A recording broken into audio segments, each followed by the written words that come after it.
تيك توك رسميا تم الحظر ديالو في الولايات المتحدة الأمريكية، ولكن غير لمدة 13 ساعة، وهذا الشيء كان نهار الحد 19 يناير. السبب اللي خلى ميريكان تحضر هذا التطبيق بزاف الناس غالطين فيه، بحيث أن المسألة أكبر من ميريكان والصين أو مسألة تجسس فيما بينهم. المسألة كتعلق بالأمريكيين كاملين وحتى الدول الغربية، وكتعلق بينا حنا كعرب ومسلمين، وكتعلق حتى بخوتنا الفلسطينيين اللي كيعانيو في غزة. فهاد الفيديو غادي نتعرفوا عليه هاد الشيء كامل، وغنتعرفوا على شنو السبب اللي خلى 170 مليون أمريكي كاعيين ديال بصح، وخاصة صناع المحتوى اللي دايرين تيك توك مصدر الدخل الرئيسي ديالهم. حيت اللي ما عارفينوش بزاف ديال الناس هو ان تيك توك راه كيخلص صناع المحتوى على الفيوز ديالهم في امريكا بحال فيسبوك. واخا ان تيك توك ترفع عليه الحظر حاليا، ولكن هذا الشيء ما كيعنيش انه منع منها نهائيا، بل مازال الحكومه فرض للشركه الام ديال تيك توك انها تبيع الفرع الامريكي من تيك توك للشخص او لشركه امريكيه. وهذا الشيء اللي خلى بزاف ديال المليارديرات الامريكيين والشركات ديال التكنولوجيا العملاقه يقدموا عروض باش يشريو تيك توك. وحتى من اشهر يوتيوبر في العالم مستر بيست حتى هو دخل على الخط وعرض الشراء ديالو للبلاتفورم ديال تيك توك. فشنو هو السبب الحقيقي اللي خلى امريكا تباني تيك توك لمده 13 ساعه فقط؟ وعلاش باغا من تيك توك انه تباع لشركه امريكيه صح عليها؟ واش ممكن فعلا يتم الحظر ديال تيك توك، او لهذا الشيء كامل غير تهديد وما منوش؟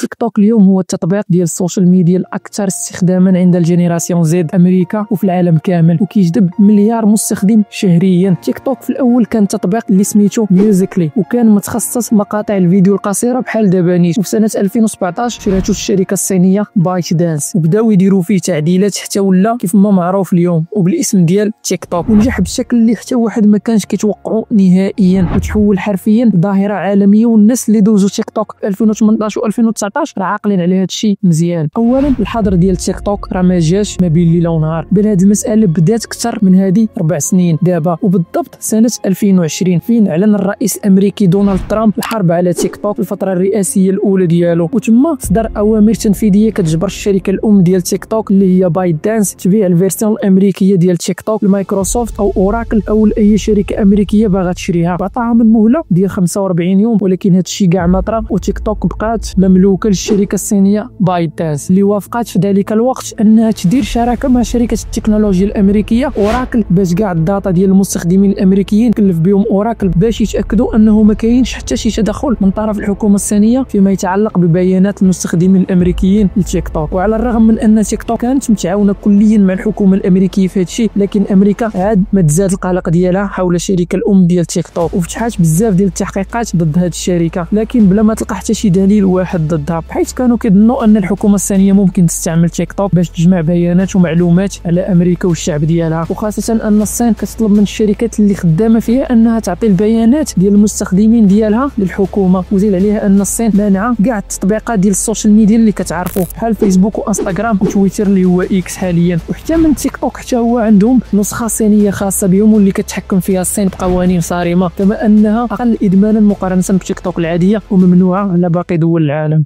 هذا الشيء بقى بحال هكا حتى لابريل سنه 2024 فين وقع الرئيس الامريكي جو بايدن قرار رئاسي كيطالب فيه الشركه ديال بايت دانس انها تبيع النسخه الامريكيه من تيك توك، او انها غادي تبان تماما يوم 19 يناير 2025. وهذا الشيء اللي طرا من بعد ما رفضت الشركه انها تبيع تيك توك، لكن الحظر ما فاتش 13 ساعه ورجعت تيك توك للعمل في امريكا بامر من الرئيس الجديد للولايات المتحده الامريكيه دونالد ترامب. And as of today, TikTok is back.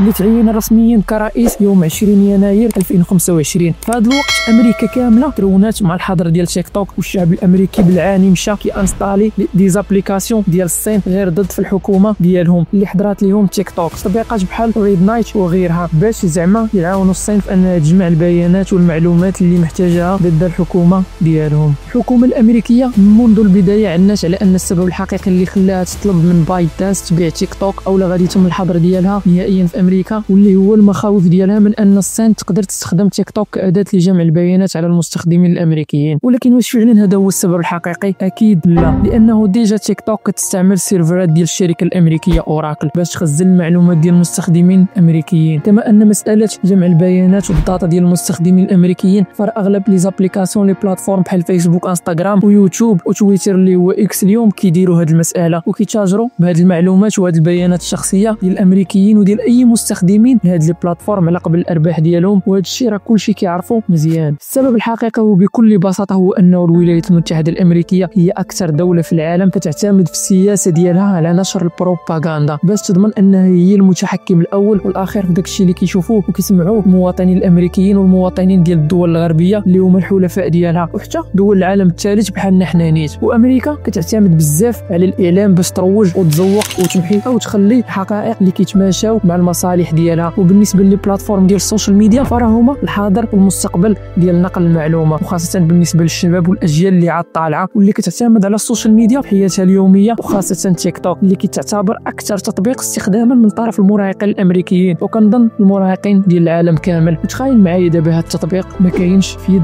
امريكا بل في يد العدو اللدود ديالها واللي هي الصين. وإلا عقلتي مزيان قلت لك انه اول مره علنات امريكا الحرب على تيك توك كان في سنه 2020. سنه 2020 كانت هي السنه اللي غيرت العالم، اشهر فيروس في القرن 21 واللي هو كوفيد 19. ذاك الوقت امريكا كان خاصها تنشر المعلومات والافكار اللي غادي يخدموا المصالح ويغذيو البروباغندا اللي ناوي توصلها للشعب الامريكي وللعالم كامل. افكار بحال خطوره الفيروس وانه ما خاص حتى شي واحد يخرج من الدار. من بعد اكتشفنا انه كان كيقضي غير على الناس الكبار في السن او الاشخاص اللي ديجا عندهم شي مرض مزمن، وافكار بحال ضروره انك تاخذ الفاكسين وانه ما عنده حتى شي خطر على الصحه، وهذا الشيء اللي كله كان كذوب. حيث ان مارك زوكربيرغ غير مؤخرا خرج واكد هذا الشيء كامل وقال انه الحكومه كانت كتضغط عليهم باش يروجوا للفاكسين ديال كوفيد 19 ويمسحوا اي بوست كيقلل من هذا الفاكسين واخا يكون صحيح. امريكا قدرت تنشر كاع هذه الافكار في قنواتها الاخباريه وتطبيقات بحال فيسبوك وانستغرام واكس، ولكن ما قدرتش تنشر هذا الشيء تيك توك لان تيك توك شركه صينيه وحكومه امريكا ما عندهاش حتى شي سلطه عليها من هذه الناحيه. وثاني مره قلت لك انه امريكا رجعت وعلنت الحرب على تيك توك كان سنه 2024، السنه اللي دوزها الاحتلال الصهيوني كامله كيقتل خوتنا الفلسطينيين. هنا امريكا كان خاصها تنوض عاوتاني وتبدا تزور في الحقائق وتروج لاسرائيل على انها هي الضحيه في هذا الشيء كامل. وهذا الشيء كامل اللي شفناه وعشناه، شفنا دي زانفلونسور اللي مشاو ليهم لي كونت ديالهم في فيسبوك او في انستغرام غير حيت دعموا فلسطين، وشفنا دي بوست اللي كيتمحوا رغم انهم كانوا غير ناقلين الحقيقه ديال الاحداث اللي كانوا كيعيشوها خوتنا في فلسطين. ولكن هذا الشيء ما كانش كيطرا في تيك توك، بل تيك توك هو اللي خلى الشباب والاجيال اللي طالعه في امريكا والعالم كامل تعرف الحقيقه ديال دوله اسرائيل لاول مره في التاريخ. وهذا الشيء اللي خلى الشباب هما الداعمين الاكبر لتحرير فلسطين في العالم الغربي، حيت ما كيتغداوش على البروباغندا الاسرائيليه الامريكيه في القنوات الاخباريه او في فيسبوك. هذا الشيء كامل كيخلي تيك توك هو اكبر بلاتفورم والوحيده في العالم اللي ما تابعاش للولايات المتحده الامريكيه. داكشي علاش كيخليها اكبر تهديد بالنسبه لهم، وخاصه انها ديال الدوله اللي كتعتبر هي العدو الاول لامريكا في الوقت ديالنا ديال اليوم. ولكن رغم ذلك راه الهدف ديالهم الحقيقي ماشي هو الحظر ديال التطبيق، بل بالعكس هما باغينها تباع لشخص او لشركه امريكيه حيت عارفين الاهميه ديالها الا كانت في يدهم. داكشي علاش ترامب صرح انه ناوي يخليها ولكن غادي تتباع لامريكا، وما كرهش اغنى رجل في العالم واللي هو الصديق ديالو هو اللي شيها باش هكذا يسهل عليهم يتحكموا فيها، وخاصه انه الحظر ديالها غادي يكلفهم المليارات ديال الدولارات بلا ما نهضروا على الغضب ديال 170 مليون مستخدم، كما انه اكثر من 10 ديال المليون شركه كتعتمد عليها في ترويج لنفسها. وهذا الشيء اللي خلاها كتحكم في اكثر من 4% من سوق الاعلانات الرقميه في امريكا بحجم ديال 310 مليار دولار، وهذا الشيء غير في 2024 بوحدها. هذا الشيء كيعني انهم باغينها تكون في يدهم، وخاصه انه 90% ديال الشباب والمراهقين الامريكيين كيستخدموها اكثر من اي بلاتفورم اخرى، وهذا الشيء اللي كيخليها هي اكبر بلاتفورم ديال السوشيال ميديا اليوم وحتى في المستقبل. وإلا قدروا يتحكموا في الاجيال الصاعده اليوم فراه ما غاديش يلقاو مشكل معاهم في المستقبل. داكشي علاش انا كنظن انه تيك توك ما غاديش يتم الحظر ديالها في امريكا، وعندها جوج ديال الاختيارات اللي هما: الاختيار الاول اما غادي تتباع للولايات المتحده الامريكيه او حكومه ترامب غادي تفرض عليها قوانين صارمه باش تولي تتحكم فيها بحال لي بلاتفورم الاخرين ديالها. اما مساله الحظر فراه مستبعده. وعلى العموم هذا كان غير الراي الخاص ديالي وبغيت نشاركه معكم في هذا الفيديو، وحتى انت اونتي ما تنساش تخلي لينا الراي ديالك لي كومونتير على هذا البلان وشنو بان لك فيه. هنا كيسالي الفيديو ديالنا ديال اليوم، والسلام عليكم ورحمه الله تعالى وبركاته.